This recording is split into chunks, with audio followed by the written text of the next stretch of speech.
irmão, graça e paz. Cara, quanto tempo eu não te vejo? Nunca mais te vi na igreja, meu irmão. E aí, beleza, cara? Eu não tô mais nessa onda de igreja não, cara. Tem muito tempo que eu não vou. Tô em casa mesmo. Como assim? Em casa? E a igreja, cara? Onde é que você está se alimentando da palavra de Deus? E o pastor? Quem é que está te liderando? Quem é que está te aconselhando? Quem é que está cuidando de você, meu irmão? Que nada, meu irmão. Tu ainda está nessa onda de pastor, de igreja.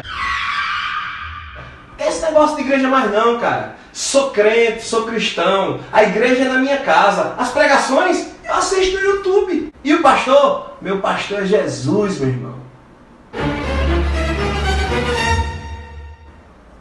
Então, pessoal, vocês já ouviram falar dos desigrejados? Pois é, meu nome é André Luiz e nós vamos meditar na palavra de Deus.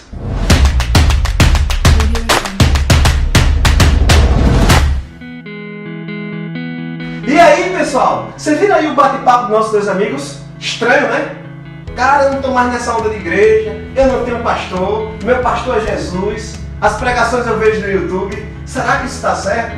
Olha, o movimento dos desigrejados é um movimento que tem crescido muito nos últimos anos. Segundo dados do IBGE, mais de 10% dos cristãos evangélicos já se declaram desigrejados. Um tipo de evangélico não praticante. Quem já viu isso? Pois nós cristãos entendemos que não há vida cristã sem a prática da palavra. Então a Bíblia nos ensina se devemos ou não congregar. A Bíblia nos ensina se devemos ou não nos reunir como corpo de Cristo para adorar o Senhor, para ser aconselhado, para receber a palavra de Deus. Então vamos analisar. Está repleto de textos na Bíblia que falam sobre o congregar. Eu vou ler apenas um aqui, ou dois, e falar um pouquinho do contexto histórico e a gente vai entender se é correto não congregar.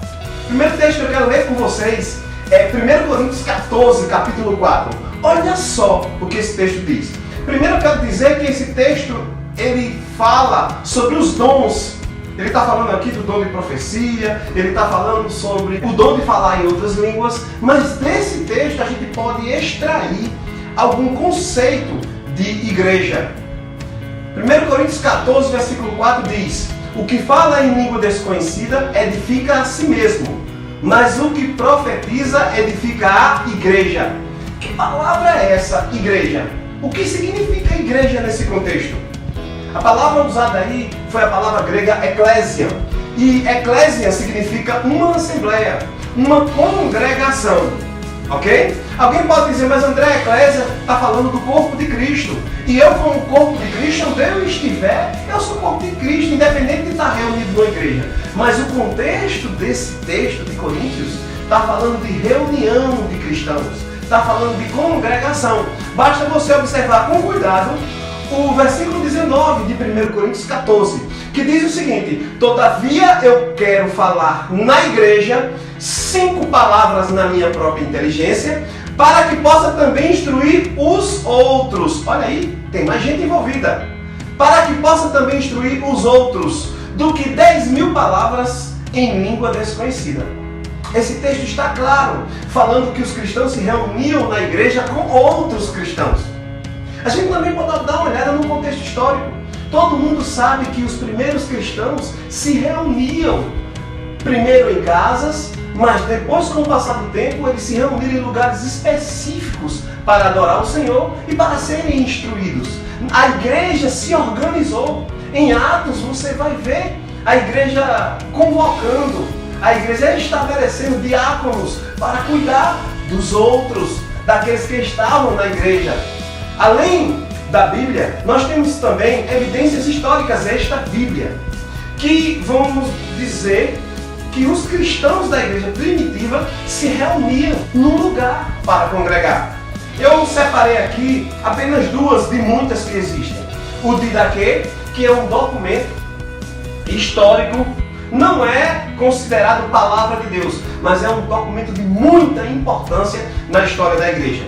Capítulo 16, versículo 2. Olha o que diz: reúna-se com frequência para que juntos procurem o que convém a vocês. Olha só, um documento da igreja primitiva, está orientando aqueles primeiros cristãos a reunirem-se com frequência. Eu tenho também aqui Justino Marte, um pai da igreja que viveu entre 103 e 167 depois de Cristo.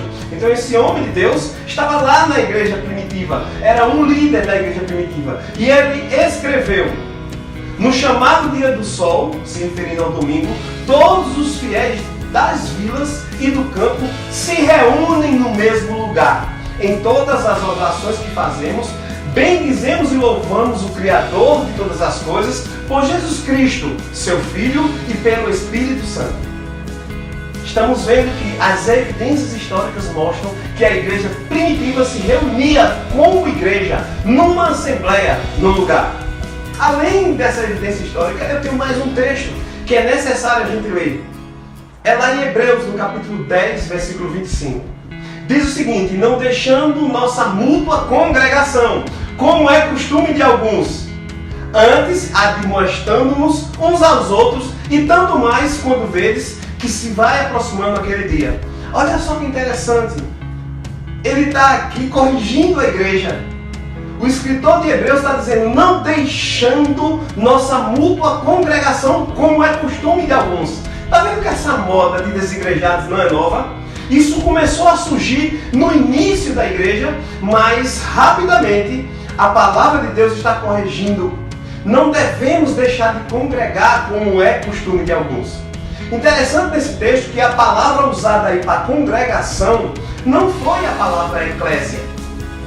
A palavra usada aqui foi a palavra grega epsinagogen, que é outra palavra grega que tem o mesmo significado que eclésia. Significa um ajuntamento, um encontro em um só lugar. Queridos, eu tenho certeza absoluta, lendo apenas esses textos, que a vontade de Deus para a vida do cristão é que ele se reúna. Se você é alguém que está decepcionado com a igreja, que viu coisas acontecerem, que testemunhou escândalos, que viu que homens estão cometendo erros graves na igreja, eu queria dizer a você o seguinte: não existe igreja perfeita. As igrejas são compostas por pessoas que não são perfeitas. E o homem sempre vai cometer erros. Mas eu digo a você com certeza, a vontade de Deus é que você esteja na igreja servindo ao Senhor. A vontade de Deus é que você esteja na igreja aprendendo mais dele. Deus deseja que cada vez nós conheçamos mais sobre a vontade de Deus para a nossa vida. Então, meu irmão, você que está afastado, consulta o Espírito Santo. Eu tenho certeza que ele vai te encaminhar de volta para a comunhão com os santos. Então é isso. Está claro, essa onda de desigrejado não tem nada a ver com a palavra de Deus. O certo, o correto é nós estarmos juntos, congregando num só lugar, independente de denominação. Não deixe de ir para a igreja. Procure uma igreja, procure um pastor.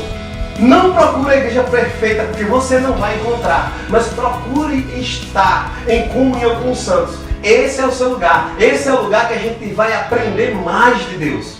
Se você gostou, curte aí, se inscreve no canal, compartilhe o canal com seus amigos, que em breve a gente vai estar de volta, porque a palavra de Deus é para meditar.